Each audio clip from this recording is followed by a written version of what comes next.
Hey, everybody. Welcome back to the Talking Energy Show for the Oilfield Tailgate. We are in downtown Oklahoma City, and we are at the Faro Energy Services and Assault Chemical, the office, OKC. Thank you, Downtown Josh, for OKC. hosting It's a nice place. and for being a co-host. Thanks for having me on the show, Matt. I appreciate it. I know you stared in my eyes, fell in love again. Thank you. Introduce yourself, guys. Thanks for coming in. Go ahead. I'm Parker Bowles. I'm the General Counsel of Clean Refineries and the Director with Green Fuels. It's our operation arm. Derek Williamson, President of CRI, Clean Refineries Incorporated. Man, I was so excited that you and I mean, we bump into each other, not enough, for me, probably too much for you, but every time I see Parker, I'm like, what's going on? What's next? You're just very tied in to Oklahoma energy, our past needs and our past technologies and our past operations, and then currently what's going on in our future. Because, I mean, he was the, running the Oklahoma Energy Producers Alliance. I was the Regulatory Affairs Chairman for OEPA. Yeah, you were and then transferring it over to the Legislative Chair. What was that like? I enjoyed the regulatory affairs. I enjoyed being over at the commission and work with them. Dealing with the state legislators was a little bit different, and not really my thing. Like I said before, it's all for me. It's about making the deal, and closing the deals with the landman. That kind of stuff made sense. But it's good. That's our people. That's the bones of it. What I really enjoyed was visiting with the small producers, and at the same time still having deals with some of the larger producers. I used to be a staff landman. I've been out on my own. I'm a mineral owner. I have working interest with folks that are producing 1 barrel a day, and I have working interest with Continental Marathon and some of their bigger wells. So I get to see both sides of it. And I like monitoring what the activity is in the state, and that's what Derek and I both have been primarily on the upstream side. And I'll let Derek talk about how we got into the downstream business. But I want to just know what your give me a rundown of kind of your history and background in oil and gas, or let's just call it energy. Going forward. Been in the industry for 25 years. Background petroleum engineering. Also have a land background with M&A. Like I said, been in upstream for a long time, and now this is some of our transition into the downstream after, 2020 with oil dip at negative $38 or whatever it was. I know that wasn't actual, reality, but it gave everyone a wake up, and everyone kind of walked into the office that day thinking, what are we going to do? I mean, this just happened, So that's how this opportunity for us came about. We wouldn't have been looking for other opportunities unless that would have happened. I don't know that this would have happened without COVID. So a lot of things happen, under that time frame. But our background in upstream has made us know anything. If it's made us know anything, I'll say it's made us aware of the fact that all different 3 tiers of this, the upstream, the downstream, the midstream, none of them are communicating. Period. And it's time for us all to communicate. That's not our core mission, but it's something that's going to happen as a result of what we're working on. Parker has, he's very great at advocacy for energy education, right? And for all of us to do our job better, that's just it. We all kind of have to go, hey, I need to yoke myself up on the knowledge of my own industry. It got me out of my own silo and into all of this, right? Just because I was like, man, how can I be effective as a leader in our industry without talking to every single person, from downhole to end user products, right? And we have to educate ourselves in order to help the world, right? Yeah, we all have to do that for the industry. You've given yourself a perspective in doing that because you went out and asked. A lot of people don't ever exit the space that they thrive in. So what's the point, until we have a downturn or something has to happen to change that? I can't imagine how many people the energy sector lost in 2020 is unbelievable to me. Yeah. Went to other, industries and that type of thing. So probably lost a lot of good people, but you doing what you're doing really helps. It really kind of brings it together. I think it's just exposure because I spent my first 20 years or so in the industry working in Western Oklahoma. And, until I moved up by Cushing, Oklahoma, I had never been around the tank farms. I'd never been around any of that or even exposed to it. I mean, I'd heard people talk about it. I'd never even driven through there, right. And so living up there and knowing all those people in that industry, you know, and sitting at ball games and talking to people, who do you work for and what do you do and this and that.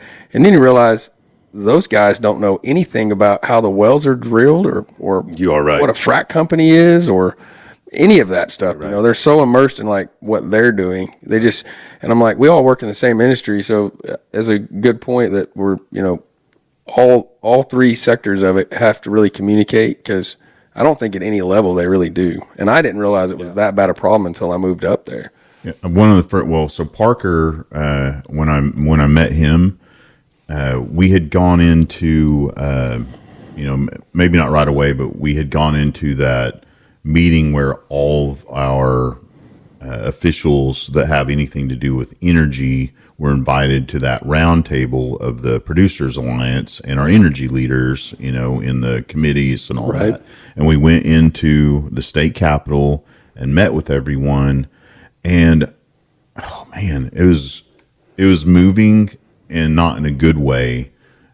Just how little either there was either a feeling of apathy or there was a feeling of they just don't know anything about what we're doing. A couple did. For an industry that is such a big, significant part of our overall state budget, it's amazing how many folks don't know very much about the energy sector, except for the people who are in it. And the ones who are in it, like you say, are focused on their one aspect of it. Yeah, and I'll what tell you guys are something. doing is really great, sharing that knowledge with the different groups. So like whenever oil did crash and drop below zero, this will tell you how little people know about, you know, crossing over into different parts of the industry. So, you know, they can't get rid of their oil in Cushing because nobody's taking it. It's worth nothing at the time, but it's still coming in. So we're in the middle of a tank farm, and a bunch of these guys don't even know who to call to rent a frac tank. Right. So they're calling, like, those guys are reaching out to completion and production guys saying like, hey, who do we call? We need 100 frac tanks set yesterday. They have no idea who to call. Yeah. And so our they're calling us, you know, and then United States needs to go way up. Yeah, 100% agree. yeah, it was amazing how fast that happened too, you know. So and that's kind of how I met a whole bunch of those guys, you know. People were handing out numbers left and right, you know. And Well, we got to know who to call. We need that's all these why I'm tanks, and they were excited coming in. you all are here, because they are in the build phase of the next generation of what our industry should aspire to be. Right. You know, The fact that you said that, we have actually a specific site that we're working on, and the specific funding partner for that site is asking if we can increase capacity there as part of the project. I'm like, we only need 7 days in, 7 days out.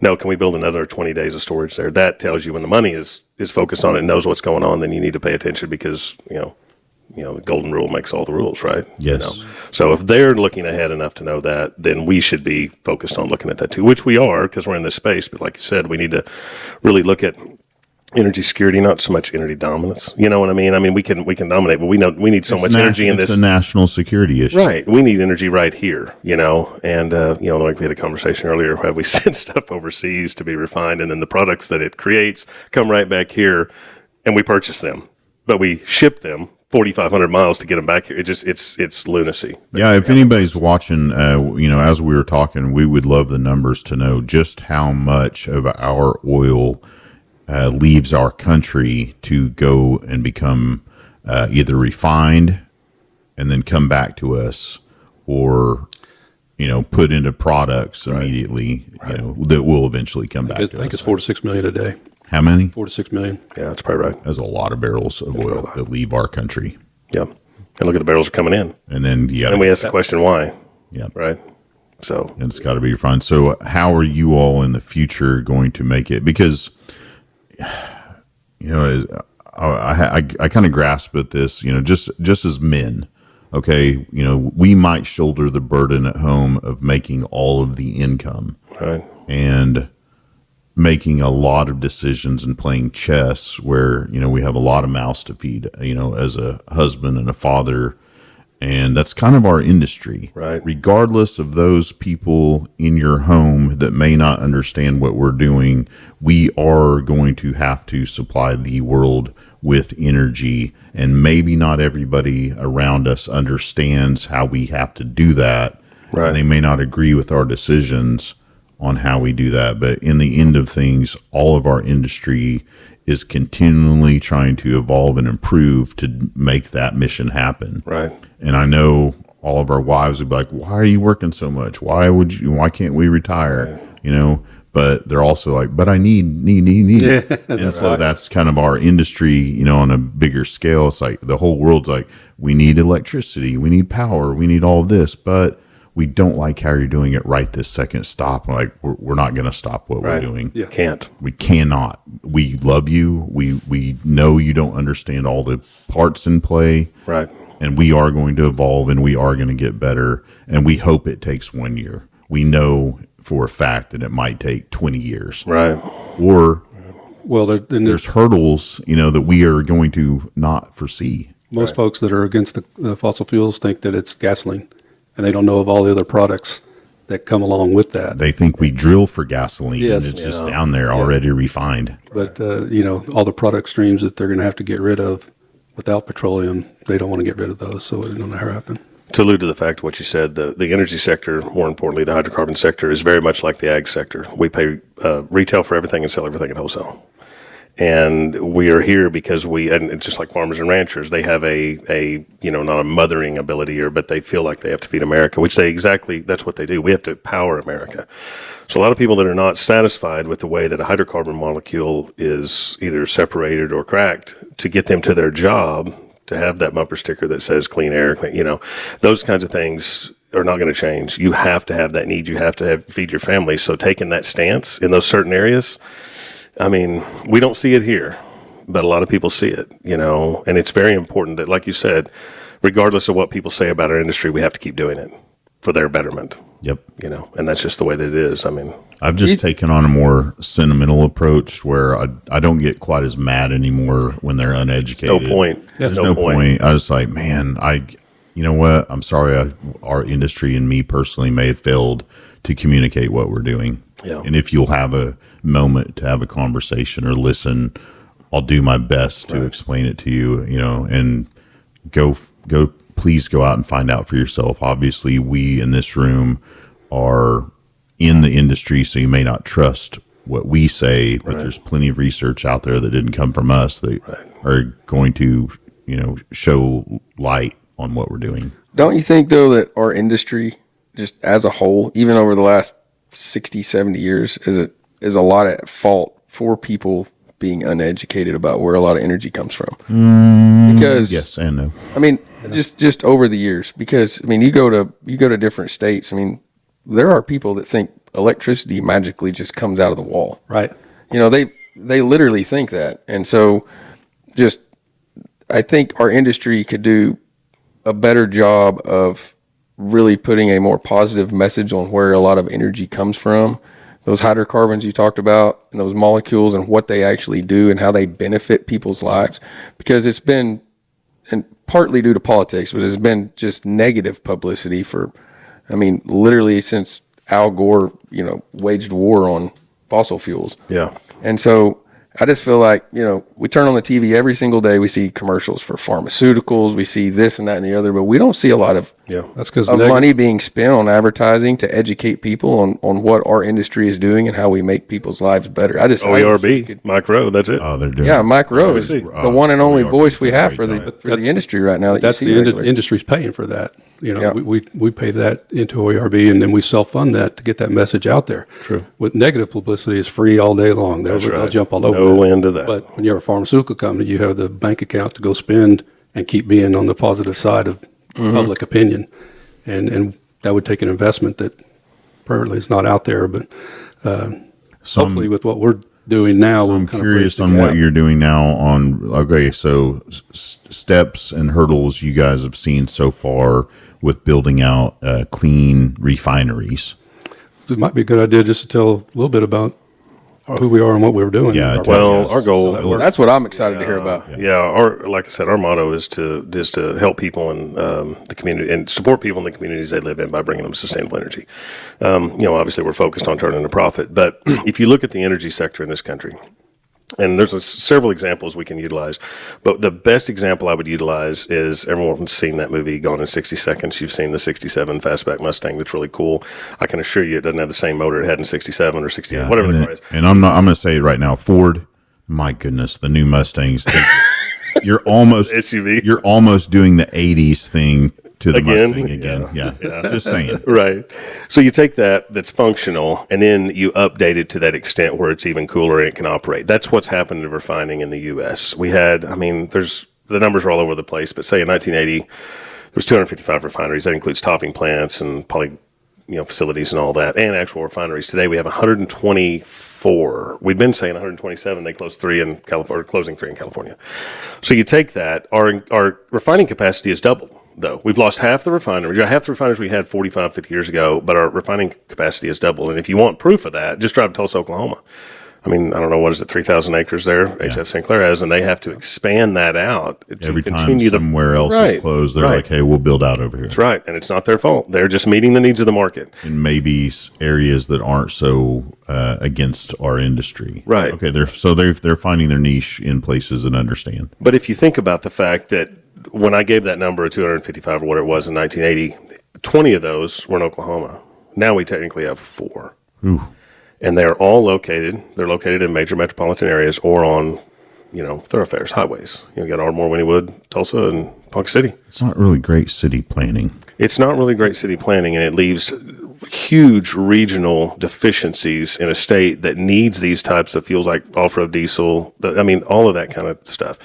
We were talking to somebody this morning, and just with the closings of the co-ops, the farmers' co-ops, there was like 7,700 of them in 1975. Now there's 1,600 nationwide.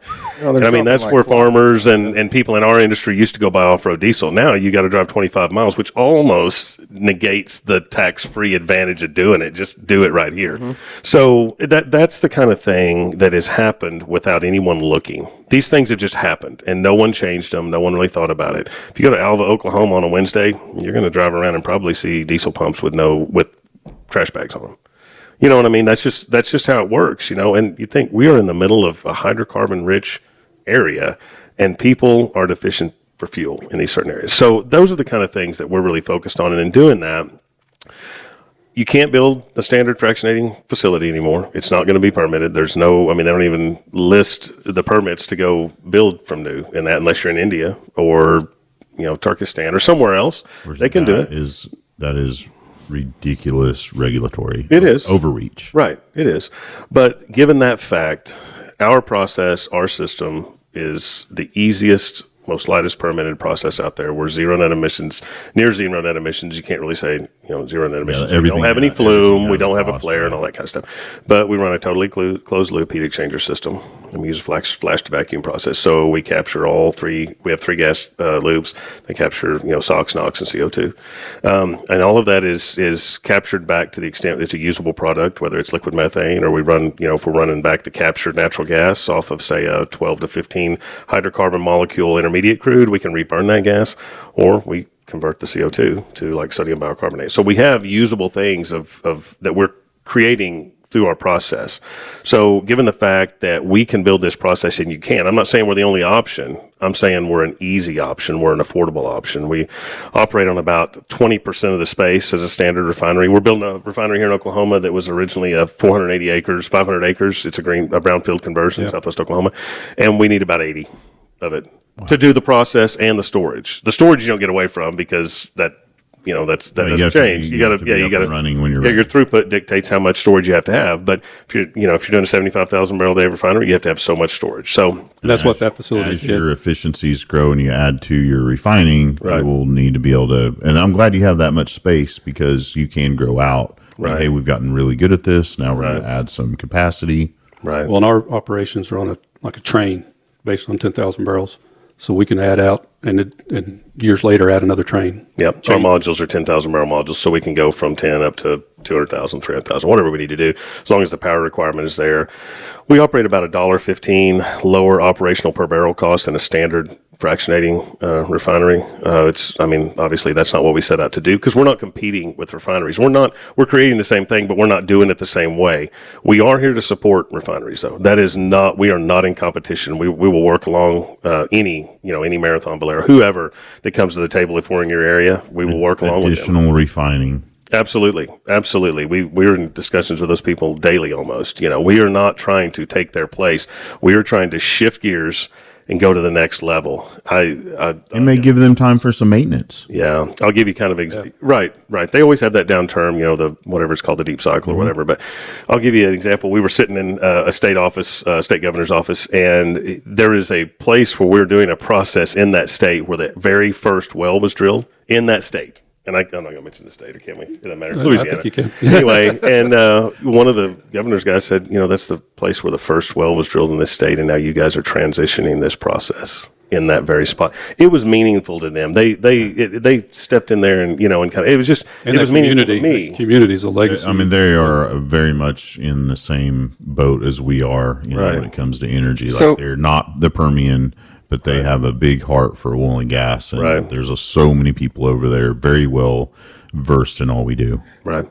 So you talked earlier about how many refineries there were, 250, or I forget the exact number you said, and now we're down in the 122, 123, right. So of those 120 or 40 refineries that are inactive now, mothballed, are you guys able to go in and help those guys, like, get any of those stood back up, or how does that process work? Are they totally gone now? Like, will they ever be able to be revived? Or explain that to me a little bit. Case by case. You're willing to go and take a look. We're willing to go and take a look. We actually have a process in place right now that we're getting ready to submit to the state of Louisiana for that. We have identified mothballed refineries. Right now there's like 5 or 6 of them that are still permitting, still in place, and we're actually looking at, but they're all individually owned, and you got to go through that process. But if you can get state partnerships and state support, it's very helpful to do that. The tankage is obviously expensive. That's almost half of our cost, or 30% of our cost of any facility.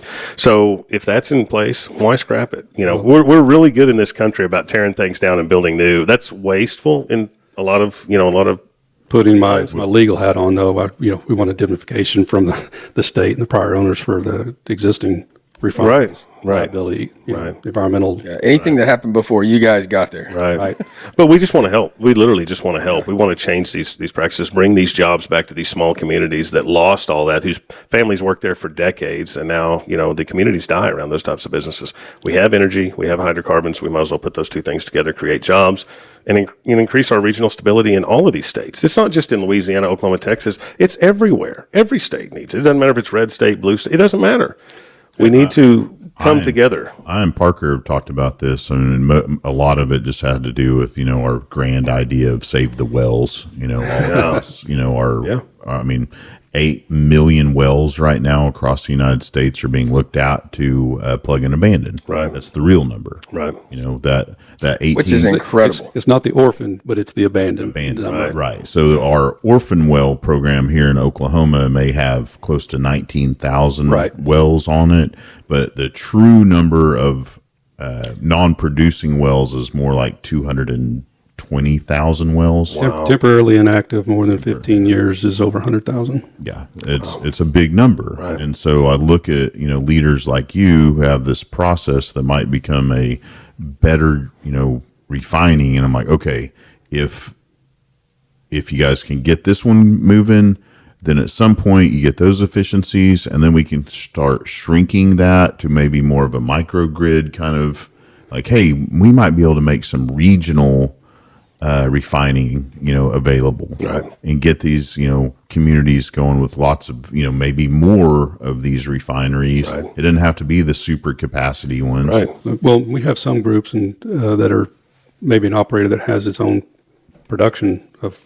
maybe 4 to 5, 10,000 barrels a day. Perfect. And they've talked to us about they want to get vertically integrated and refine their own fuel. Man, that's fantastic. We would offer that to any operator. We would offer them the ability to take what we do and complete that process in any of their operated fields. And even more that gets me excited is like, oh, guess what? We can power the entire process off of our own natural gas well. I Absolutely. can make a regional refinery. I can drill a well. That part of that legislation that we were trying to, get through was, hey, if we drill, it should be applicable, in the same thread. But we were working on legislation here in Oklahoma. If we drill this natural gas well that powers a data center, then there's less taxes on that well, and that should be the same for a regional microgrid, if you will, refinery. Absolutely. Right.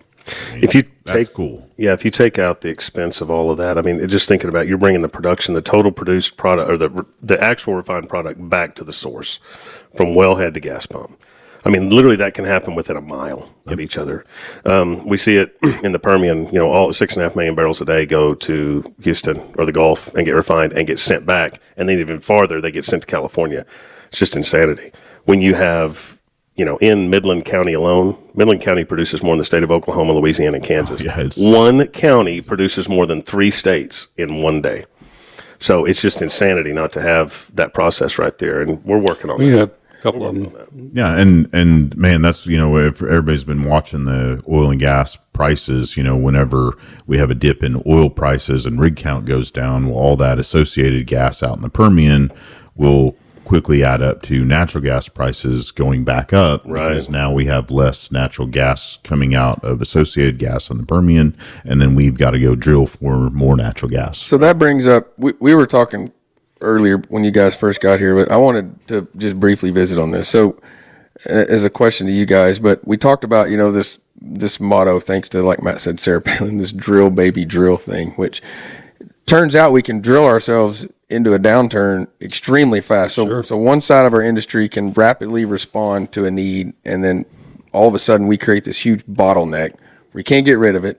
Right. Prices go down. So you guys are in and out of like regulatory offices and working with different local and state and federal government agencies all the time. So what do you think is going to happen the next several years that will relieve some pressure on that end of it, to where, we can kind of slowly get rid of that bottleneck, to where if we truly do drill baby drill, we got to be able to handle it and turn those molecules into the things we need them to do. So I would love to hear what you guys kind of know is coming down the pipeline that's going to relieve some of that a little bit. Yeah, exactly. I think the process is so broken. And like with what I said before, all of these things have happened, and they've happened in front of our eyes, and we didn't even know they were happening. So I think a lot of the things that they're doing in Southwest Louisiana right now with natural gas, I think that with the export terminals, I think that's key. We have to be able to sell what we're not going to use, and it's got to be worth something, or it's not worth getting it there to sell it. As far as the hydrocarbon sector, the oil and gas side of it, or our refined products side, that's a good question. I think that the advantage, and we haven't talked about our construction cycle or anything like that. A new refinery costs $12-13 billion to build, Billion. and With a B. with a B, Yeah. And you can't build it. So what's the point? You can't get permitted. 8 to 10 years to get operational if you could do Does it. it really have to take that long, No. or is that just regulatory hurdles? Regulatory. If It's you had regulatory hurdles. everything go just smooth as possible, what does it really take? Could we do it in 2 years? Well, our process is 2 to 3. 2 to 3 Here's the thing. for a tenth of the a cost. tenth of the cost in 2 years if everybody just said, hey, we've got to get this done. The refinery process itself meets the clean air standards. Yeah. So there's not an EPA permit. Our permits are from the state as far as the permitting for the actual refinery.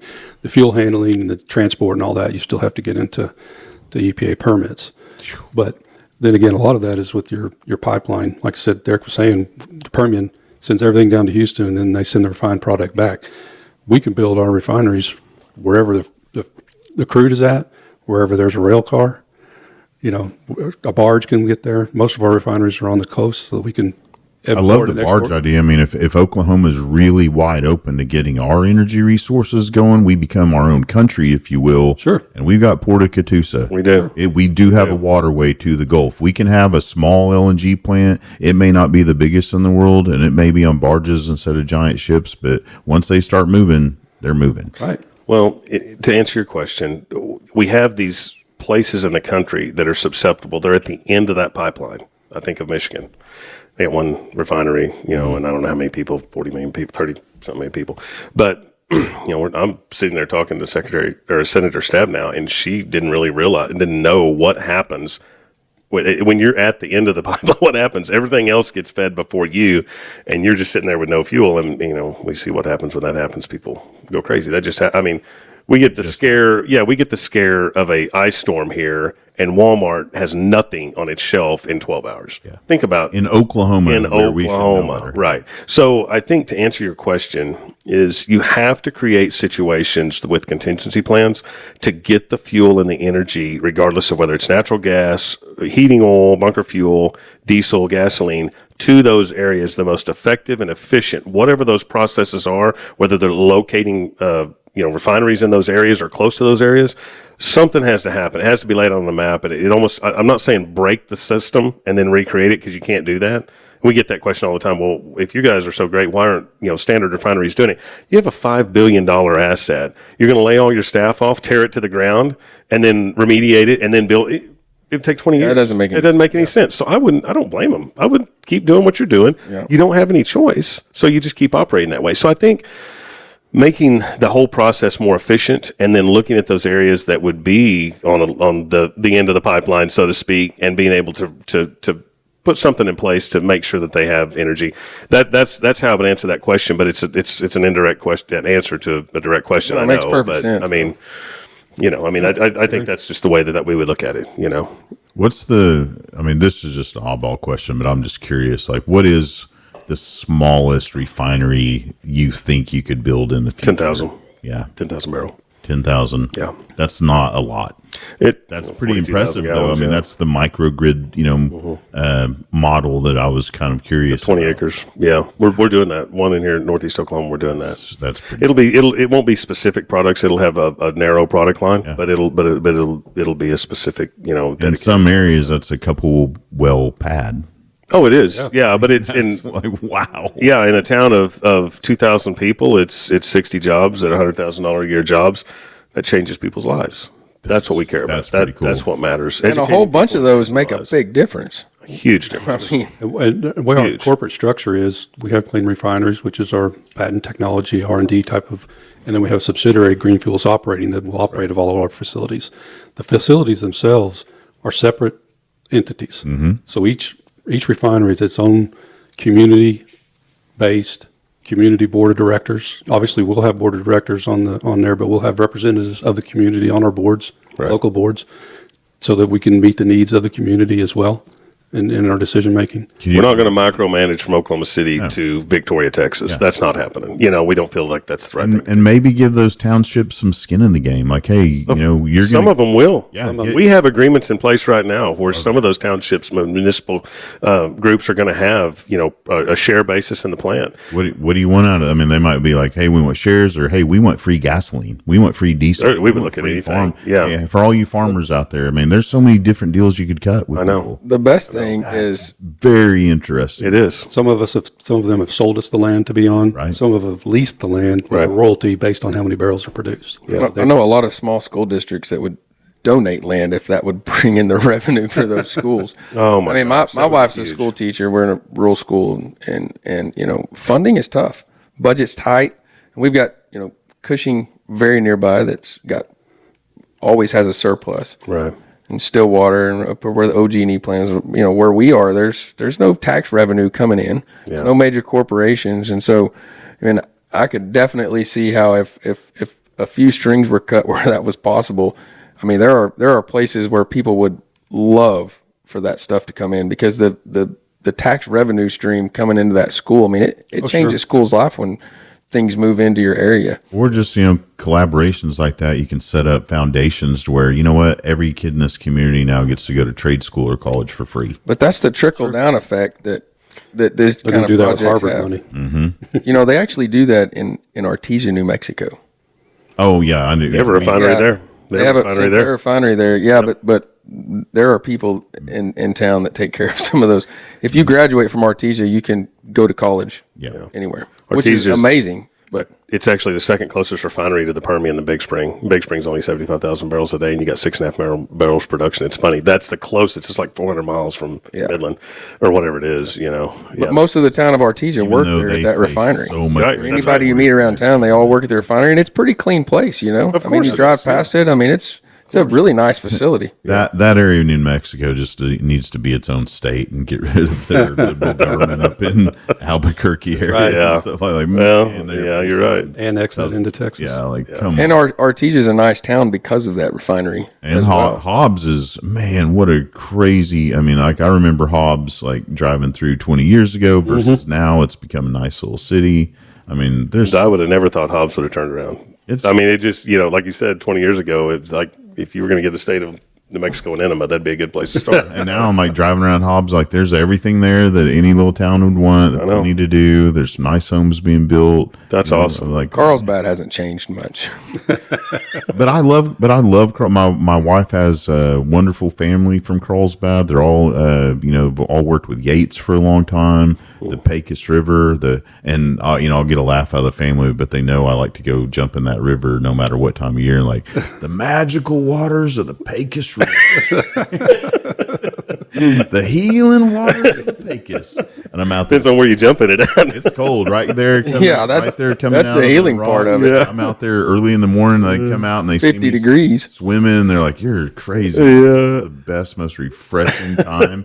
It's like getting shot with the paddles. Just, Yeah. Go dolphin up. Yeah. That's hilarious. oh, man. Yeah. Well, you, Tell us more. How many minutes do I got here on this, just in case? I'll check. Matt's always watching the time. Watching the the clock. time. Well, I just don't want to bore us or anybody else. we got so many things really going on in different states. And We do. We're in 5-6 states right now. We're doing a lot of projects in Texas. It's obvious it's a larger state, you know. Right. But a lot of projects in Texas, projects in Louisiana. Louisiana's been really good to us. The state's been really easy to work with. You never know. Wyoming's been good to work with. Alaska's been exceptional to work with. What about East Coast stuff? Why do you ask? Because, they're very anti oil and gas just as kind of a sector through that I don't think area. the At least people I don't are. think the I don't people think are. the people are. I don't think the I think people it's are. regulatory people that make money off of Not other so fast. Well, let's say Not so fast. let's say some of the states have reputations for it over there. They definitely So do. I'm curious how they perceive these things, especially since you guys have such, you meet all these EPA standards and this and that. So when you guys go to those states, we didn't go to them. We don't go to those They came states. to us. They came to us, yeah. even better. See, Yeah. We get, California, New York, New Jersey, Eastern Pennsylvania. We actually had a lender offer us a term sheet to build in Westchester County, New York, present us the whole deal. It wasn't quite enough money. It wasn't, it was a little bit of a thin sheet, but They were trying. they were trying. They wanted to do only asphalt and jet fuel for Teterboro, and they had a great plan. I don't know that it's still on the board. Yeah. But we agreed You to can it. go back to them like, hey, keep us. Let's keep having meetings. Pushing. If we start seeing the availability of our capacity to give a little bit more, as we grow, we might be able to get into that. One of the questions that always comes up when people hear about us is it going to work? And one of the things that with the New York group, they got wind that the patent facility, the test facility that we used, has been and is currently working in California right now. Yeah. And the state of California has permitted it every single year. It's current, and I don't think we've had a permit yet or had any carbon registration on any of the. Any carbon reported our CO2 Bakersfield kind of area, or like Yeah, Long Beach correct. and that kind of Thumbs Island and Mid-state area. Yeah. Well, yeah. I mean, we're actually in talks with the state of California right now with the CEC, the California Energy Commission, on some of the facilities that are closing. That's fantastic. That in gives like you hope. an Like, hour, if California says, "Man, we really need to onshore our energy demand back again instead of getting it from overseas." I reached out directly to Governor Newsom. Said, "Hey, And what are we doing?" Yep. so And some boys from Oklahoma are going to help California solve some of their energy problems. We did that. Hey, as can I soon hit as the button? That's a good one. Yeah. That's it. I've been wanting to hit it. Well, it was a good time too. I mean, first of all, we have the Dust Bowl, and a lot of great people moved out to California, and I feel like that's the only reason why California still exists, because of the hard work. Because of Bakersfield. Originally from Oklahoma. Kern County, yeah. County. Yeah. Well, and they reached out to us initially. There was some people in the Bay Area that reached out about the Valero refinery, and our initial reaction was, no, we got too much to do, And then we thought about it, and it's like, why would we not try to help people, even if they don't understand they need help? They're losing a lot of jobs. That place is closing down. This guy right here doesn't surround himself with people that don't want to help, so that's right. why I trust That's you, right. because I trust him. That's right. They live on an ocean of energy, and they have rolling blackouts at 2:00 in the afternoon. Right. All the crude, That's Makes no sense to me that's at our all. entire country, possibly at any time. all the crude's coming in down the Valdez, coming in on ship, I guess, through Washington, and then going the rest of it to the Bay Area.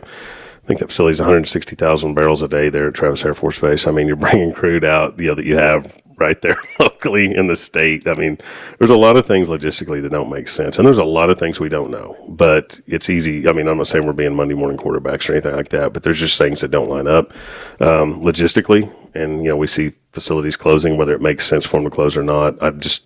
It kind of blows my mind. From a national security standpoint, we're realizing now, and some of the leaders in our national federal government are realizing it as well, as these refineries close down, a lot of them are built close to Air Force bases and military bases. That's where we've got California and Alaska, and well. But look at your footprint. Every military base should also fund for themselves their own refinery, and that should be a highly guarded. I agree. We spoke to the DLA, who controls. Don't rely on public sector for this. This is critical security. You should have your own refinery right there on base. I would say that is, to your what you said earlier about politically, that is very, very politically motivated, because we were in talks during the last administration with the DLA, who controls all of that for all military branches, and they were not very supportive of any process that converted hydrocarbons, regardless as whether it was near net zero. They didn't care. The fact that it had hydrocarbons involved and not, say, hydrogen, then it didn't make sense. It didn't check their box. So now we're in a situation where we have a new administration where, quite honestly, I think everyone thought there was going to be this epiphany that everything was going to be, the heavens were going to part and everything was going to change. We've kind of seen that hasn't been the case. No offense against anybody, but it just hasn't been the case. Tesla fighter jets, like, man, right, not there yet. Right. I mean, regulatory wasn't abolished overnight, for all refineries in the U.S. when the new administration came in, because we do have the Clean Air Act, and that has to go through Congress. But we were not looked at seriously as being on base, what they call an in the fence type process, because of that. But now we do have something that we have offered to the DLA and it's very attractive to the Navy, whereas we have the ability to put our process on an ocean liner and refine at sea. So yes. So, and this is going down the tracks. We've actually got with 2 U.S. congressmen here in Oklahoma that are on the Appropriations Committee that have put this in the current CR as an earmark. So, and it's just for engineering. The money doesn't go to us. It just goes to the engineering that we can share with the Department of Defense and the Navy, and hopefully get this process going where we can refine fuel at sea and meet with How many refineries do we have out at sea? Zero. This would be Except for, like, you see Other operators nations. right now zero. that have what's is it Chevron? One of the new plays they're going to see this year 300,000 barrels, coming out, for their year. Was it You don't have anything refined at sea. This would be the first of a kind. Man, first of its kind. Let's go build the refineries right where it's coming out. This would actually be able to travel with the fleet. With the fleet, yeah, we refine at sea with the fleet, and we're asking for the Navy to help us with this process. I think we've got $265 million. 265. Yeah, in that to do a test unit on a ship in Louisiana at Bollinger Shipyards, and for Congress to fund it. Like I said, we don't get the money off of it. We're just offering that as a service to the DLA and the Navy. Yeah, and hey, watch out, nefarious countries out there. If you're our enemy and we roll up onto you because we have to with our ships, we'll get some mobile pipelines and we'll come take your oil and we'll refine it on our ships and keep making sure that we are enforcing freedom. Well, that's what we actually not out of the question. Right. Well, right. Have a YouTube video on our website where you can see about this MOPEP process. And one of the things it talks about is, China's been going around and buying up all these ports. They're not dumb. And they are we're going to get to the point where we're not going to be able to dock and get anything. Yep. And They shut down the Red Hills facility in Hawaii. And that was where, a lot of our ships were refueling, and now they got to go to Long Beach. Well, No, we which don't. Long Beach we, is using we go in refineries. there and we In our go, own you know what? state. We made a mistake. Chinese will not Sovereign own our sovereign nation soil. Get out. Right. What'd you pay for it? Don't care. See you later. Cape Rocks. I know. But if you're the I Chinese. wish it was that easy, Matt. It's. I mean, it's. I mean, not. you would think it it may be a bad juju to some people to want to speak the truth, but at some point, again, as we're husbands, fathers, energy producers, supplying the world, some things may come to pass that people may not appreciate right now. from a political standpoint, Derek spent several weeks up there speaking to about 100 different congressmen and senators, and Democrat, Republican alike. The Republicans loved the fact that we had hydrocarbons there in use, but they didn't like the fact that money would come from the IRA, which they voted against. Right. The Democrats loved the fact that it was the IRA, but they hated the fact that we were using hydrocarbons. Not all of them, but a lot of them. Yeah. So it was just politically, it was tough for them. And then you have the people that don't want you to solve the problem at all. Right. Because the problem is the way that they get reelected. And you could see that in their eyes when you sit across the table from them. You know that that's the case. At that point in time, when's my next meeting? You know what I mean? That you're just wasting your time. We've seen that right in Oklahoma. Right. Right. We argue whether or not it's even okay to make America great again. So maybe get them going on make refineries great again. You can start a new trend, Matt. Start a new T-shirt company. Exactly. Well, I had this conversation with Harold Hamm. We talked a few weeks ago. It doesn't matter if you drill, baby, drill. If you can't refine, baby, refine. It does not matter. You'll have to be storing, baby, store. I mean, what are you going to do with it if you There's can't no refine money it? in storage. I mean, unless there you're is. paying to get, there is money, but unless, You have to go out and Oh, make yeah. a storage Right, facility right. for everybody else's Right. charge whatever you want. But I it's mean, actually like a storage facility, like you store your for $145 a month. Similar, but not on that level. not Yeah, good money. Right. Oh man, right. That's This needs exactly to be right. being utilized as it's coming out. Right. I think too, a lot of people don't realize, and you guys do this for a living, but I didn't even realize it until I lived close to Cushing. But that the different oil that's produced out of the ground from all these different regions have very specific purposes and uses. 100%. And so the fact that now we have you guys have this technology to build different refineries to capture different molecules.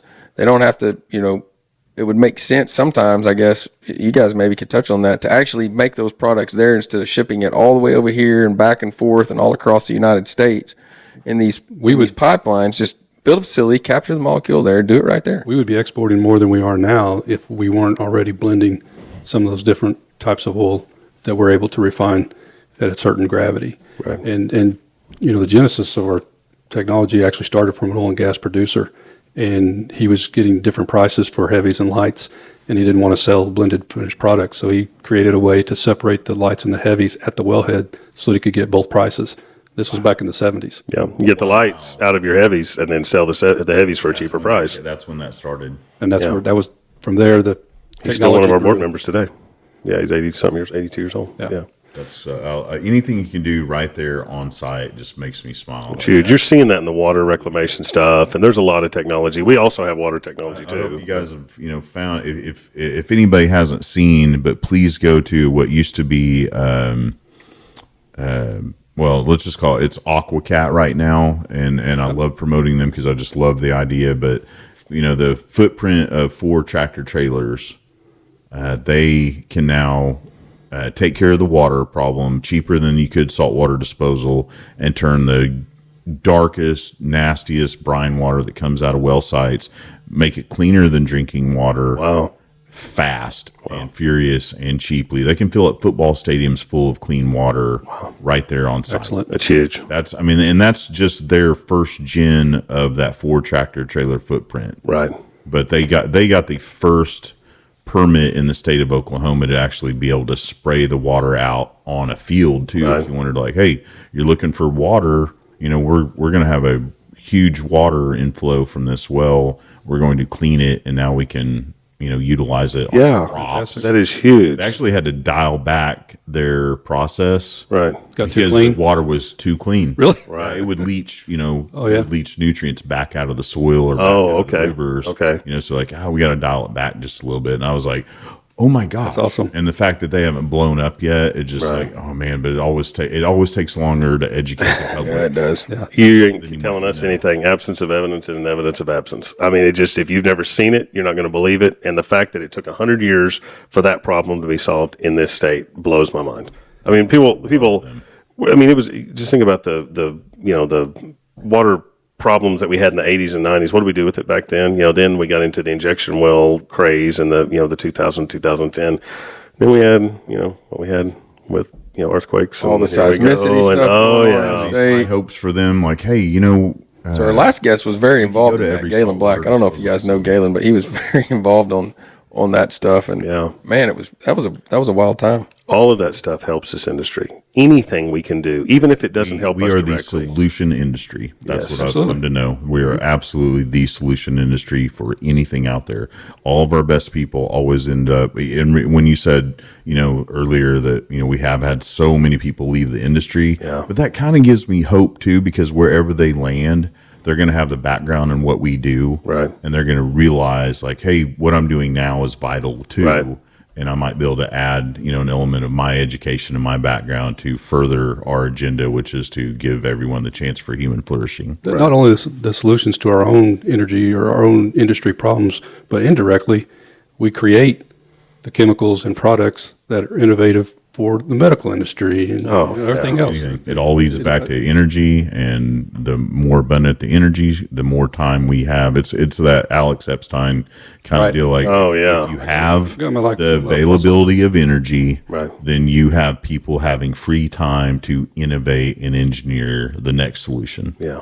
We need Alex on board. Alex, You're right. Responsibility. Yeah. Pay attention to us. You're Spider-Man, guys.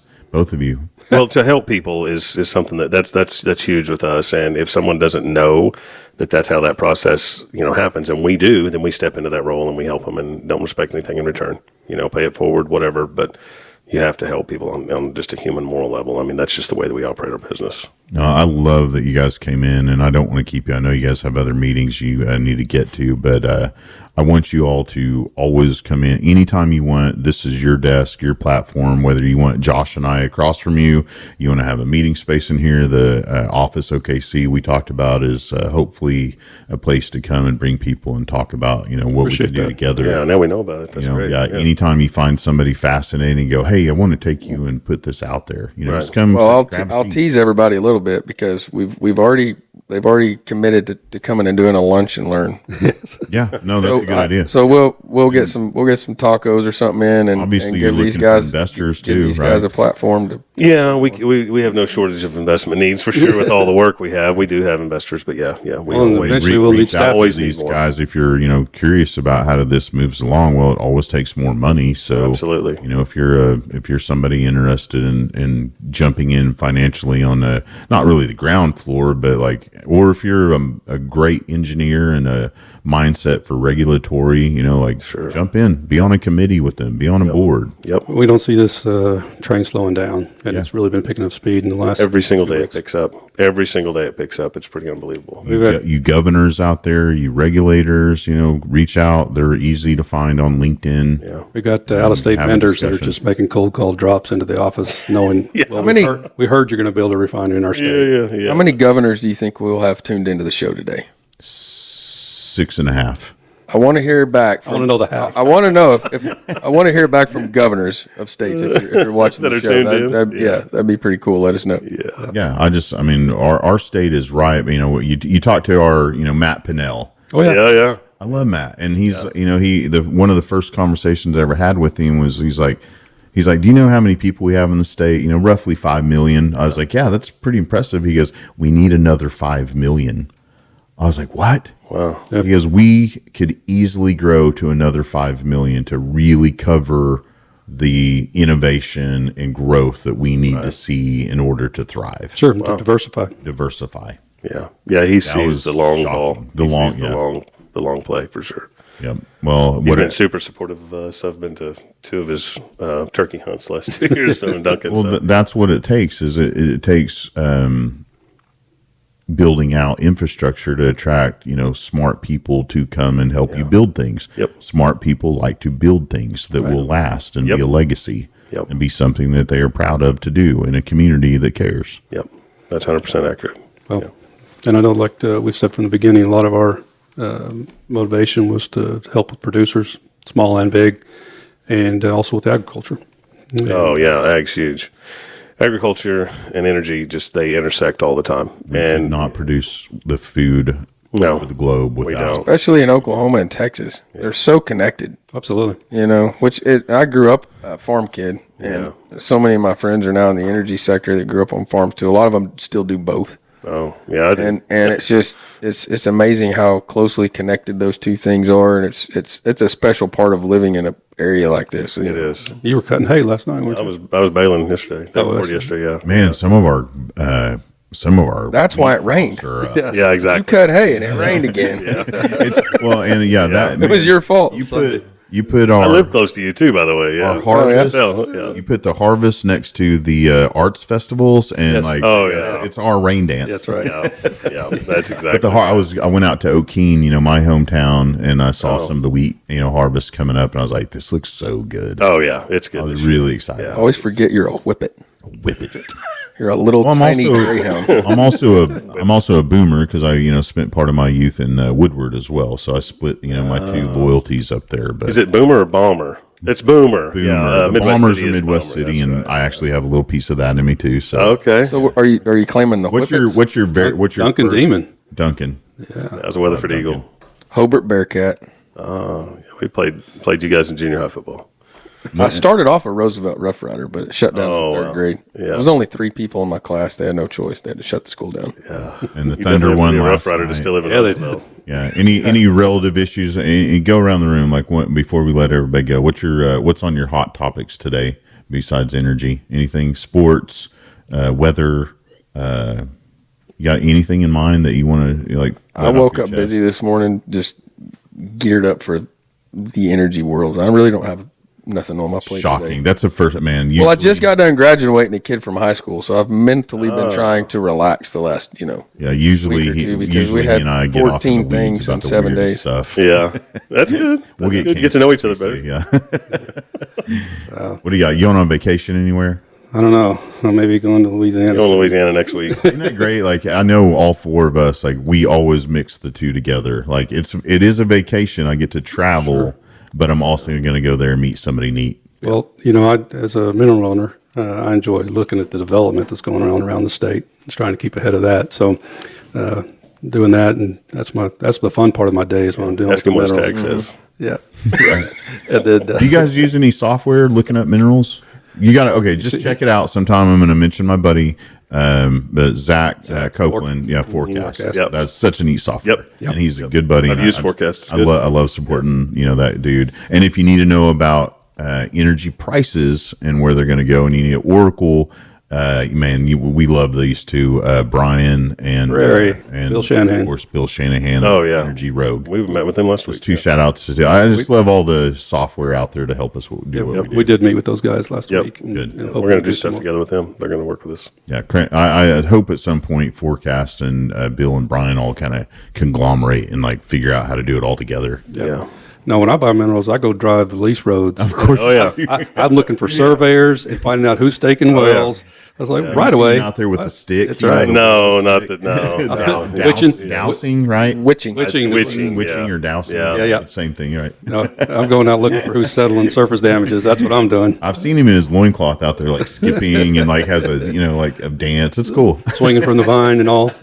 Always noticing that BMW's got a nice haze of cleachy dust on the side of it. You've been to Carter County. Yeah. Yep. And they came in here in suits acting like they don't get dirty. Yeah, we do. Get This was I my see- one I day. see all the dirt underneath your fingernails. Yeah. You were out working, your tuchus off. I said, Yeah. let's do this Tuesday because we're already going to be dressed up. So There we go. Well, There you thank go. you. Worked out perfect. God bless you both. How do you want people to get a hold of you? What's the website? You got one yet?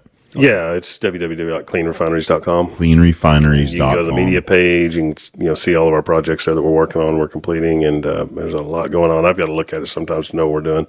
That's So- good. It's an awesome website. I checked it out earlier when Yeah, we were waiting on you guys to get here. So the layout's great. I love how you scroll through and it just leads you into the next pages. Have you checked it out? Those two Very YouTube cool website. videos, 3 and 4 minutes, will tell you Yeah. the on-site stuff and the Yeah, that's all I tell you to do. Make sure you go out now while you're growing and own every single possible free social media platform for yourself. Agree. Even if you use it or not, but at least you own it so that no one even accidentally or nefariously takes that Yeah. and utilizes it, in some way you don't want. Right. That's good information. Good advice. Yeah, I agree. we'll hire you I'm for that smart. Well, I stand on the shoulders of giants in this room. So anyway, thank you guys again. Thanks for having us. Thank you. Reach out to them. We'll see you next time on the Talking Energy Show for Oilfield Tailgate and the office in Payroll. God bless. Thanks for hosting. Thank you, Matt.